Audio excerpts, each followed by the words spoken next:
आयशा मंजिल के करीब गुज़िश्ता रोज ट्रॉलर की टक्कर से जांबाग होने वाला मोटरसाइकिल सवार 26 साला रिजवान 3 बच्चियों का बाप और घर का वाहिद कफील था, जो बेहतर नौकरी की तलाश में घर से निकला था और फिर लौट कर नहीं आया।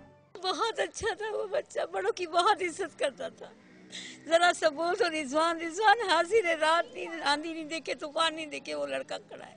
वाहिद कमाने वाला था, वो तो टायर के नीचे चला गया ना।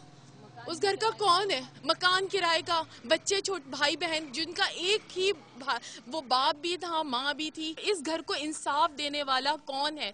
रिजवान की एक ही बहन है जिसकी शादी के लिए अगले हफ्ते बाद पक्की होनी थी। इसकी 3 बेटियों में 3 माह की आयशा, 4 बरस की फायजा और 7 बरस की आमना है। आमना अपने वालिद के साथ स्कूल जाया करती थी। मेरे पापा अच्छे थे, मैं ख्याल रखते थे। गमज़दा भाई और अहबाब आला हुकाम से ट्रैफिक कवानीन बेहतर बनाने और इस सानिया के जिम्मेदारान को सजा देने का मुतालबा कर रहे हैं। माशाल्लाह पूरा घर को उसने न चलाया, बता यार। रात 12 बजे अगर कंटेनर रोड पर आने हैं सिटी के अंदर तो वो पहले क्यों आए?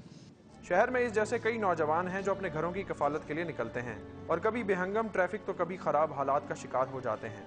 रिजवान के अहले खाना दुआगो हैं, जैसे इनका नूर नज़र बिछड़ा ऐसा किसी और के साथ ना हो। कैमरामैन फैजल शेख के साथ जुनैब मोइन, डॉन न्यूज़, कराची।